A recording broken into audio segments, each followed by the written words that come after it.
Ooh, I think we are live. Let me update real quick just to make sure everything is working.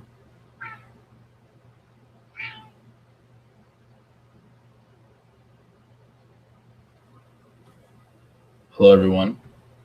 I'm just going to give a couple seconds for players to hop on.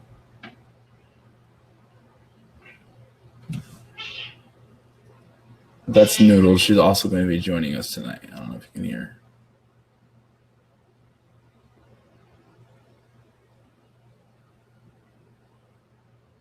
I'm just waiting for a couple more people to hop on, waiting for some action.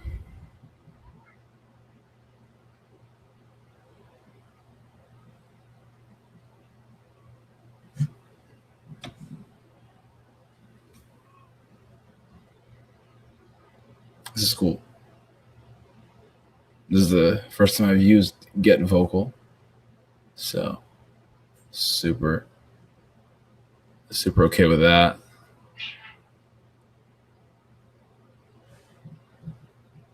So I guess we can get started.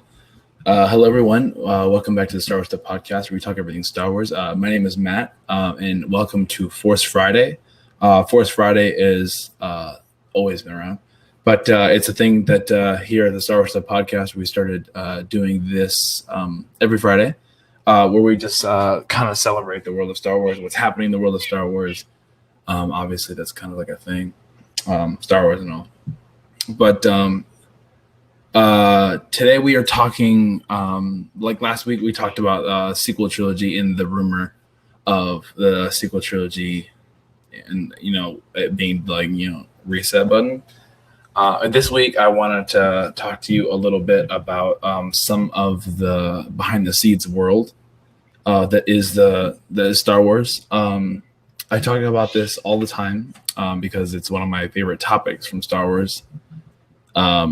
Because of my career that I'm interested in. I'm a theater major. I'm really interested in all things behind the scenes, acting, set design, all kinds of anything that has to do with the production aspects of Star Wars. And I'm just really fascinated by it, and I know that a lot of other people that are in the Star Wars universe are also interested in it. And that's and I was just trying to think of a topic that we could discuss on this Force Friday, given that there is not much happening in the environment of Star Wars, just because of COVID related issues, the fact that the entire film industry is kind of just not existent right now, because a lot of people don't.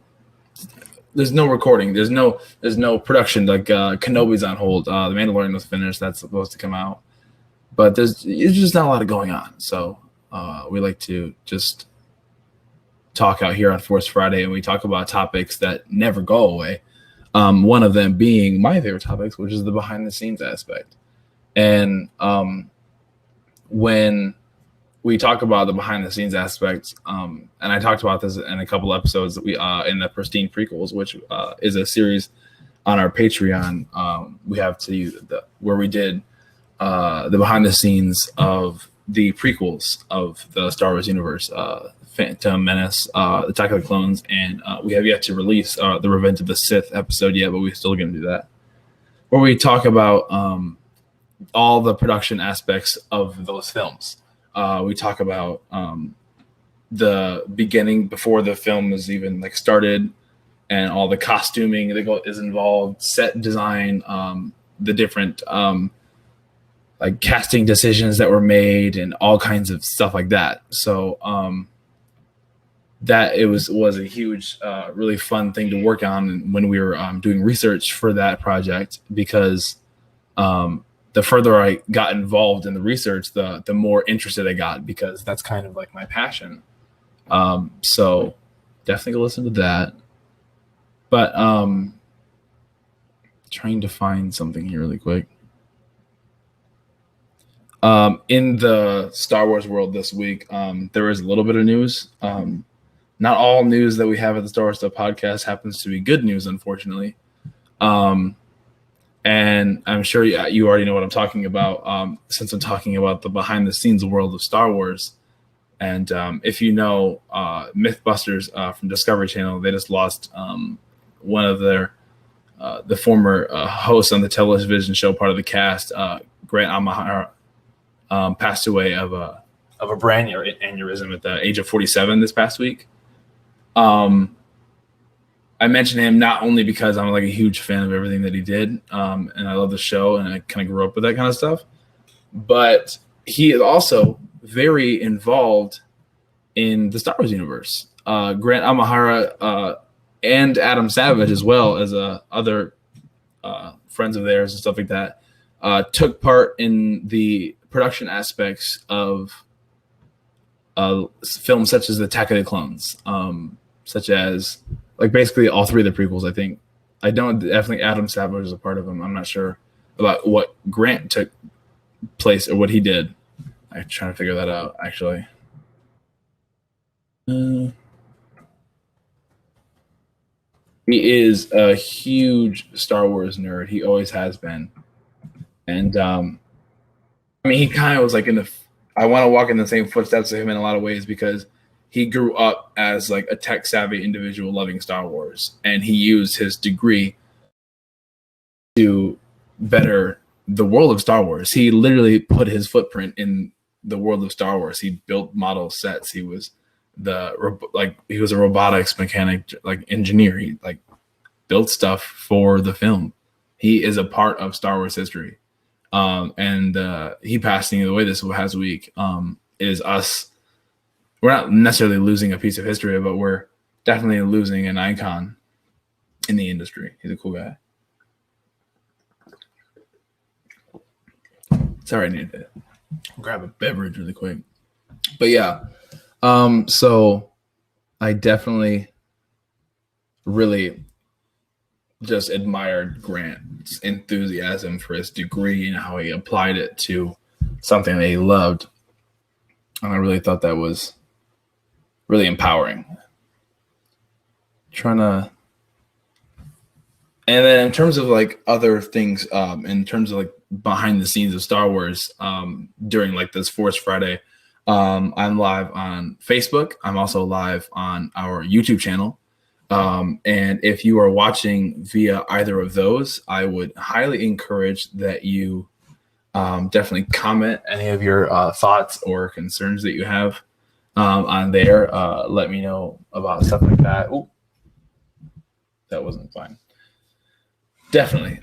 Such as comments like Ian Robinson from Australia commenting his love for Grant Amahara. I'm definitely give us your feedback. My comment, or the question that I have for viewers this evening is, what is your favorite aspect of the Star Wars universe? Mine is the behind the scenes and the stuff that you see behind the camera. That's my favorite aspect of Star Wars. What is your favorite aspect of Star Wars? And and how can you see more of it? Because like I just got like blessed with the gallery, which is the seven directors of The Mandalorian, or 6 directors in James Favreau, I guess, or Jim Favreau. Anyways, they talk about all things that happen before, during, and after the production of season 1 of The Mandalorian on Disney Plus, which is awesome because I had so many questions about how they did so many different things, and I was just really left hanging. And I almost never get answers to questions like that. Like, how did that stuntman do that little thicky flicky thingy he just did? Or whatever. I have a question like that in my head that I never get answered. But with the television gallery, it kind of answers a lot of the questions that I had. Not all of them, obviously, because I have so many. But it answers a lot of the questions that I have in terms of how do they bring Star Wars to life? and it's a very important question. But a lot of people don't really mind because they only want to see what's on the screen. They don't want to see how the magic is made. They just want to see the magic. And I'm okay with that because I'm one of the people that creates the magic. Woot woot. But I will always be super into the idea of all things behind the scenes. And I'm sure that I am not alone because I follow so many different Star Wars fan groups where they talk about nothing but behind the scenes stuff. And I also encourage I encourage you to find Star Wars fan groups that fit your particular within the Star Wars universe. Like if you love Ewoks, there's probably a page for that. It's just like that thing. There's an app for that. There's probably a page for that, which is really funny to think about. I feel like I could just look up and be like, I'm a huge fan of Michelin tires. Michelin. I'm going to look it up. Okay. What should we look up? I'm going to look up a Star Wars related fan page that's not weird. Darth Maul lovers. Sounds weird.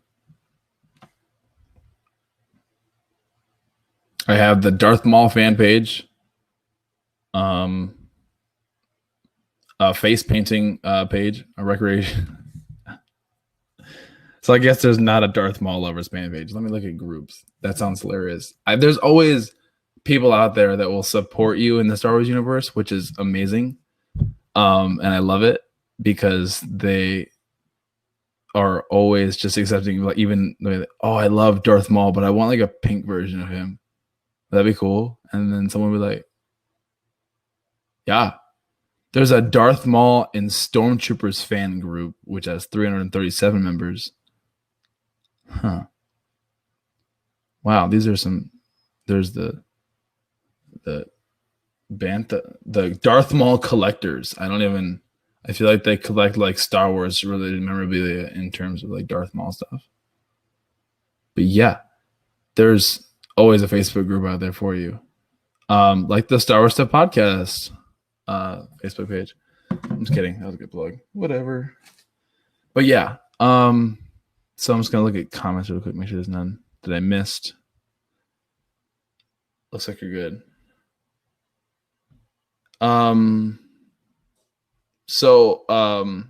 Just going back a little bit, I want to dig back a little bit into Grant. If you go into our Facebook page, there are like 3 posts. The one on top is obviously going to be my fat head because we're live right now. And the one below that, and then the one underneath that, the 2 underneath that basically are about Grant. There's one is a video, which is a small dedication to his career within Discovery, and then the Lucasfilm and Star Wars in there.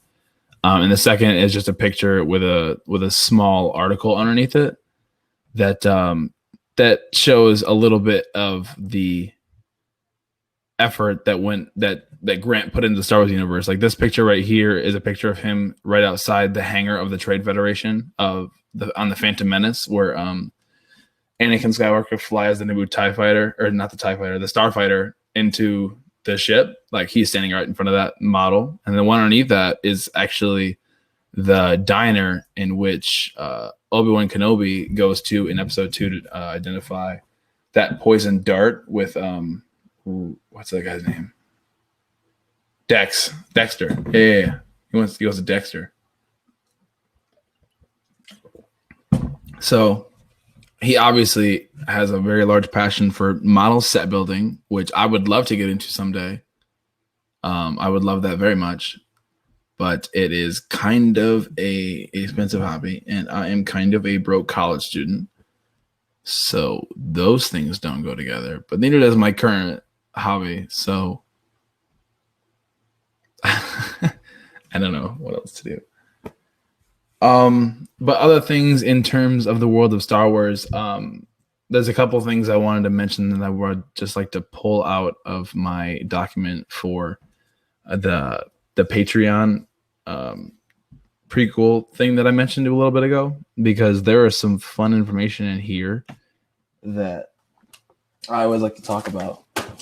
And We talk about all the time on the Star Stuff podcast. We talk about books related to different aspects of Star Wars. Like Nicole has a couple different Star Wars books related to just the costumes and the costume designs and the concept designs that went into the Star Wars costumes that we saw. And she has like one for like different like movies. Like each one is like a book about like this thick, and it's just talking about like different kinds of costumes.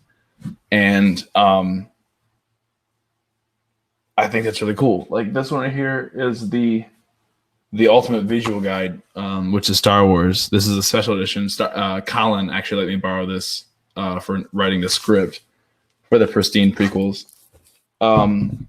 And there's so much information in these things. Like here, let me read this one. This one's about Boba Fett right here. By the time of the Hutt for Han Solo, Jango Fett's unmodified clone has reached the age of 35 standard years and has the peak of its bounty hunting abilities. Boba Fett has made tiny modifications to Jango's starship Slave One, obviously, and added devices of his own and his own armor, including anti-security blades, and bypassed most door locking systems. Bet you didn't know that about Slave One, dudes and dudettes. I really just love this stuff, and it just talks about like the in-depth details of the world of Star Wars. And for someone like Ryder Windham to write a book like this and just do so much research, and where he couldn't find research, he filled in the gaps with his own creativity as well as George Lucas's to create such an ultimate guide. Get it? Because it's an ultimate guide.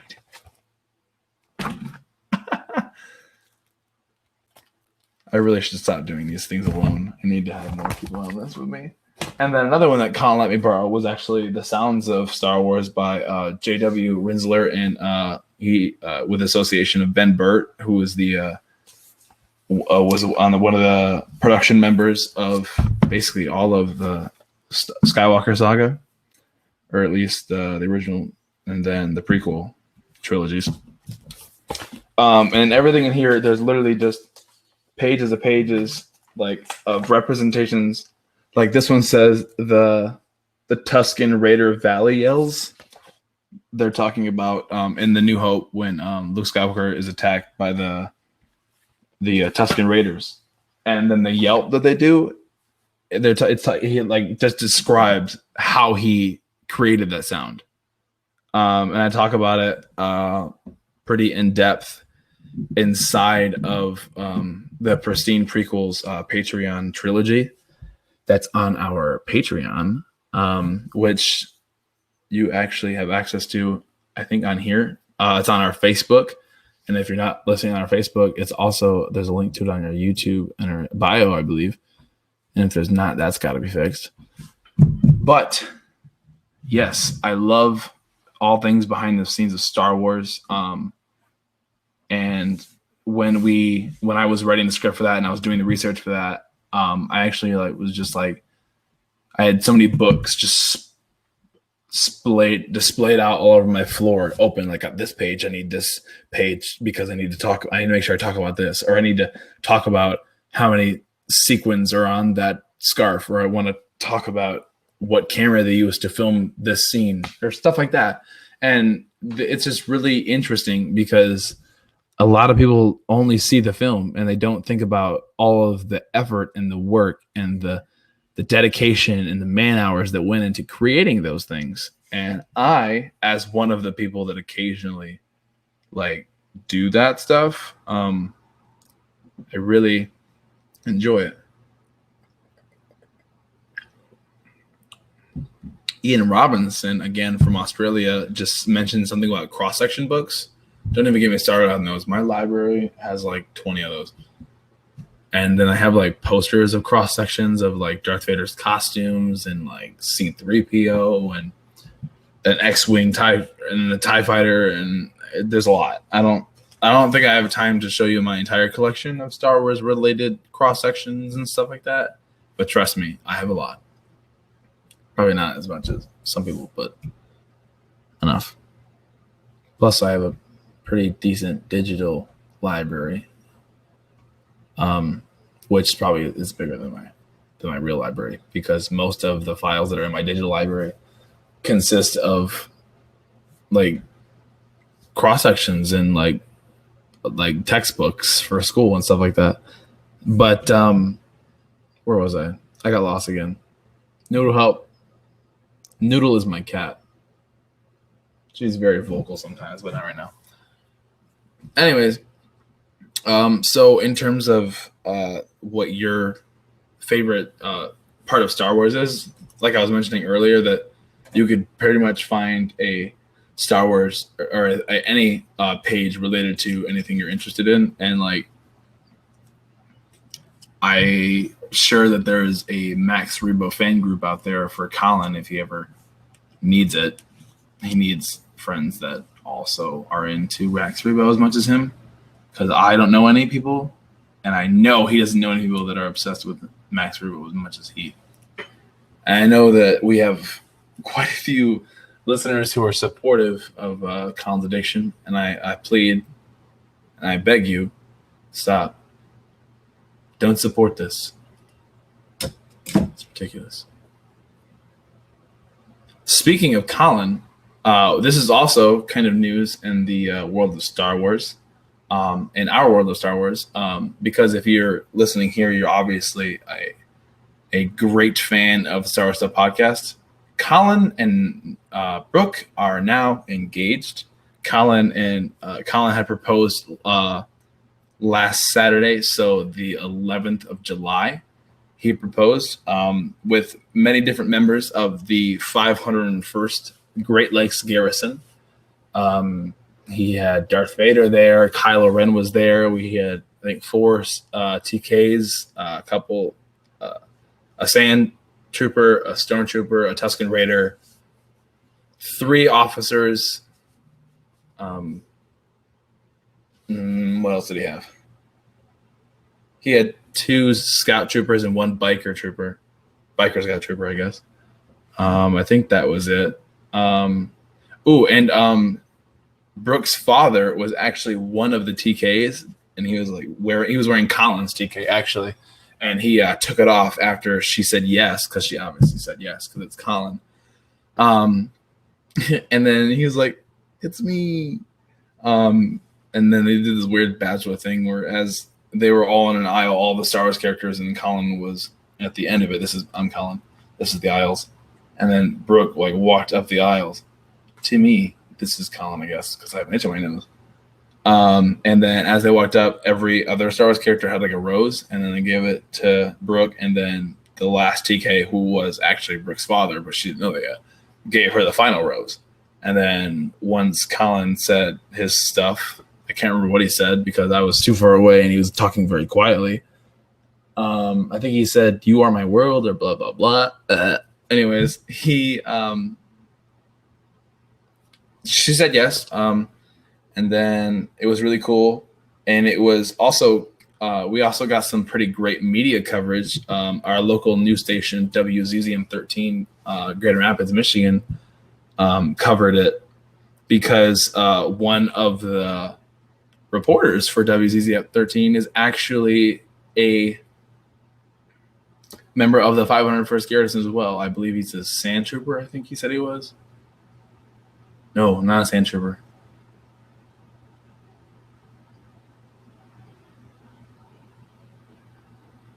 I'm so sorry.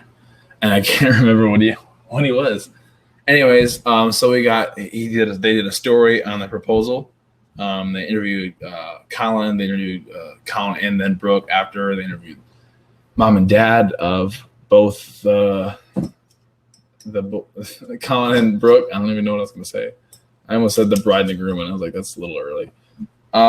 Anyways, yeah, they're set to get married, I think next year sometime. So stay tuned for that Star Wars themed amazing wedding that I may or may not remember.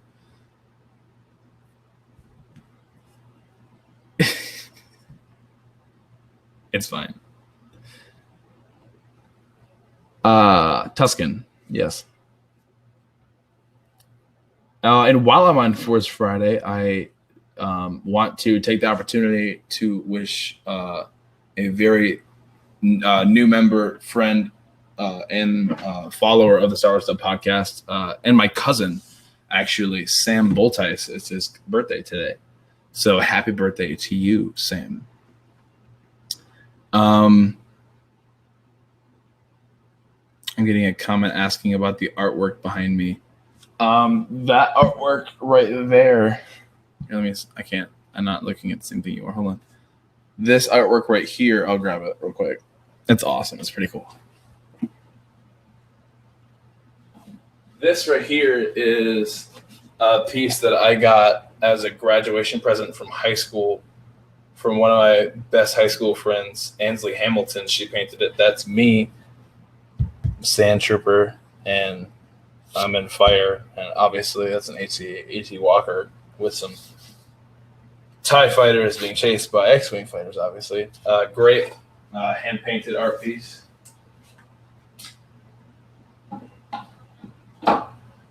Oh.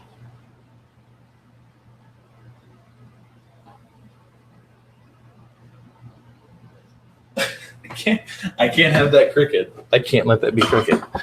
This one over here, that one right there, I'm not going to take down because it was really difficult to hang. It is a blueprint diagram of the Rebel fleet.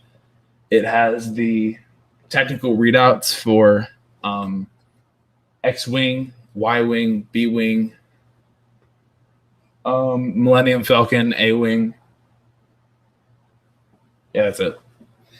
Those are the two art pieces that are behind me. My entire living room is filled with Star Wars art memorabilia, among other things. I'm not going to pick up my laptop and move around the room. We'll do that another day. That'll be another Force Friday. All of the Star Wars artifacts that I own, I guess we can do that. Because I have a lot of them. I don't ever have any of my Star Wars stuff on display at the same time, only because I don't have enough shelf space. I have a bookshelf in my living room, and I have my desk, which is right here, also in my living room, because I don't have an office. And I have like a couple of end tables in the living room, as well as my coffee table, which is holding the Raider, the Imperial Raider ship from the video game Fallen Jedi, which is really cool. But yeah, I don't ever have any of my Star Wars stuff on display at the same time, only because I don't have enough shelf space for all of that.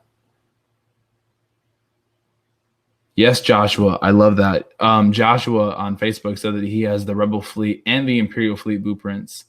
I also have the Imperial fleet blueprints, but they're on rotation. Like I said, I can't have everything on display at the same time because I have too many. I have 1, 2, 3, 4, 5, 6, 7 Star Wars related pictures or paintings in my living room. Pretty much almost every single thing on my bookshelf over there is Star Wars related, except for the Mjolnir, which is Thor's hammer. It's the Marvel accurate one, not historically accurate, obviously. Yeah, I have a lot of stuff. Like this right here on my desk is one of Snoke's guards. Here is his weapon. This is a Black Series guard. Super cool. I keep him here to guard my change box right here. Yeah. Which I stole from my parents. It's cute. I liked it. It was cool. I have an office, so it's easier. Yes, Josh. Josh has an office. So I think one day when I get an office, it'll be, you know what? Here's what I'm going to do. I'm going to have my office be where I display all of my Marvel / Disney stuff. And then I'm going to have a dope, cool den, like a man cave that'll be where I keep my Star Wars stuff. I'll have a Star Wars themed den because I see so many Star Wars themed dens on like Facebook and Instagram and stuff like that, and on Pinterest, and I get so jealous that I don't have it. Like a theater, like a home theater that has like 10 like leather chairs, and then there's a Boba Fett costume on display at the back, and it's got like stars in the sky or in the ceiling, and I'm just like, I want that. I can't have it, but I want it. You know what I mean? Well, I can have it one day, probably. I'll do it with your help. I'll start a GoFundMe.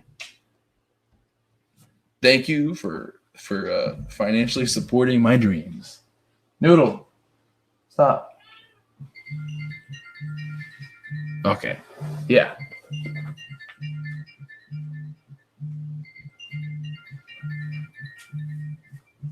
So I was just looking at my Star Wars stuff that I have over there, and so I have a lot of Star Wars stuff that is on display. And once I get like a home office, that will be my Disney stuff, and then my either my den, my man cave, or my home theater will have to be my theater themed room. I'd love to have a theater themed house, but for some reason, I don't feel like that will happen. But it's my house. It should happen, right? It should happen. It's my house. I'll make it happen. I'll have a Star Wars themed house. I'm working on a summer project where I want like a Star Wars themed Jeep or something like that. So I need to get back to what we were talking about originally, because on Force Friday, everything's themed. And today's theme was what is it? Oh, today's theme was the behind the scenes of Star Wars. And like I talked about earlier, I wanted to pull up some information from our Patreon samples, ones that we did. Like in the for the instance, I'm going to pull up some information on the Attack of the Clones review, which we did, and I'm going to say a random fact from there, just because I want you to know what I talk about when I mean behind the scenes, because a lot of time no one knows. I'm just looking at some comments before I read it.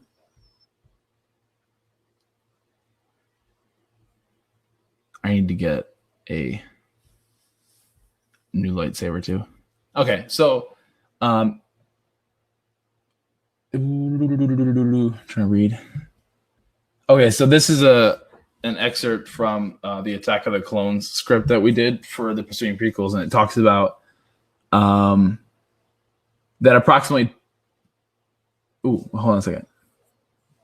There's I talking about a gentleman named Rob Coleman from the Attack of the Clones. He was one of the production directors for. He was actually in charge of the what's it called? Okay, I gotta find it now.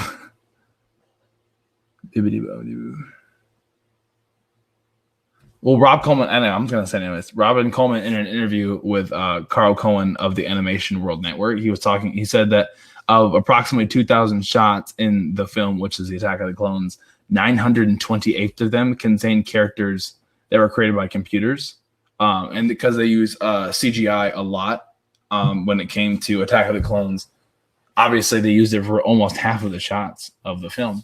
And like, in the original design and concepts that were of Star Wars, a lot of the background characters were like prosthetics, and they were like just eccentric costumes and such. And then when the preceding prequels came out, the technology was a lot different. They had the abilities that they did not have with the original trilogy, which was part of the reason why George Lucas waited nearly 3 decades to go back to making Star Wars. Because he originally had wanted to do the prequels like back to back. You know what I mean? But the technology wasn't there. The will wasn't there because they had just done 3 films and they were like really tired and like, I don't know if I want to do this.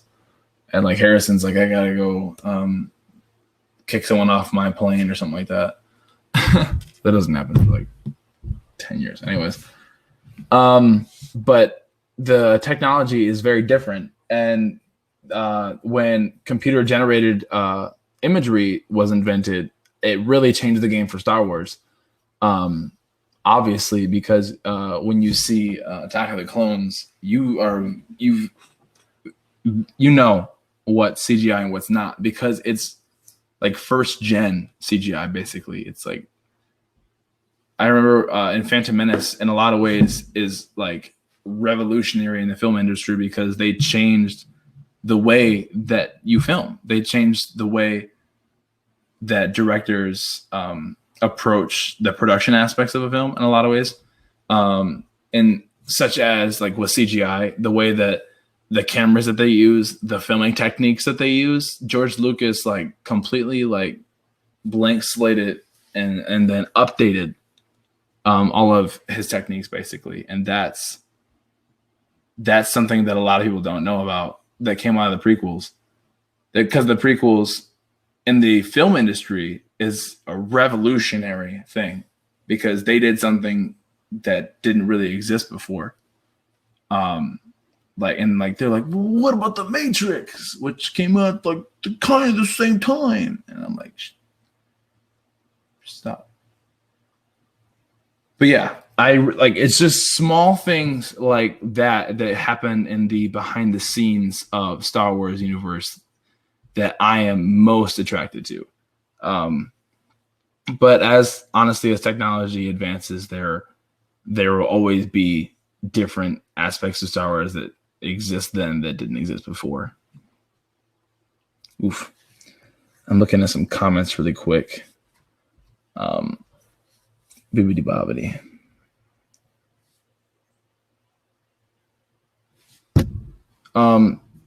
And this is a comment that Josh was mentioning on our Facebook page that kind of gets me thinking that I have a lot of friends who are very into Star Wars, obviously, but I also, believe it or not, have a lot of friends that are not into Star Wars. And it's difficult to get them interested in Star Wars because the Star Wars that they know is Luke, I'm your father, like 1970s and 80s, like that era of filming. And like they're like, that's old, that's a different way. And I don't like that. They like new movies that have like CGI and that are like using space age like camera imagery. It's difficult to get someone to appreciate technology and filming strategies and techniques that were used 40, 50 years ago are revolutionary in that time, but to people nowadays it just seems elementary. It seems it's like, look, I got this brand new phone, and then you pull out one of those gray brick phones that looks like you're about to call an airstrike, and you're like, that was cool in 1993, but it's not now. And what Josh is saying here is saying that people need to appreciate the technology that is available at the time. And when George Lucas was making the original trilogy in the 1970s, CGI very obviously didn't exist. Cameras were analog. There wasn't computer animated imagery that could be produced. There wasn't computers really at all. There was just what they had. And obviously what they had is not the same as what we have today. But you still have to think that even for like A New Hope, that film, even by today's standards, is absolutely amazing. From a fan production, from a perspective of someone who is purely looking at it as a film and is like unbiased, like it's Star Wars, it's going to be amazing no matter what, which isn't the case all the time. Just kidding. I love all Star Wars. But what I'm saying is that there's a hair here. What was I saying? Ooh. Anyways, I just think that a lot of people don't appreciate the value that went into the Star Wars universe way back then. And then there is technology now that we see with productions such as The Mandalorian and with the sequel trilogy that you cannot compare the film quality. You can compare the plot and the character development and costume design. Costume design kind of. Obviously, the technology is advanced in all areas of production, and that includes costume design. Like, we didn't have like laser printing denim jean machines in the 1950s or 70s or whatever year I was just talking about. But we do now. So costumes are obviously going to look better. So don't judge that too much. But I have a lot of friends that I try to get to watch the originals, and they're like, no, these are garbage. And I'm like, no, they're not. You're garbage. And then I unfriend them on everything. I'm kidding. I don't hate people if they don't like Star Wars. I don't judge them as much as people think I do, because it's fine. I'm not gonna judge you if you're not a Star Wars fan that much. Stop saying it. Oh my god. Okay. Anyways, I wanted to just spread the amount of love and appreciation that I have for the Star Wars universe.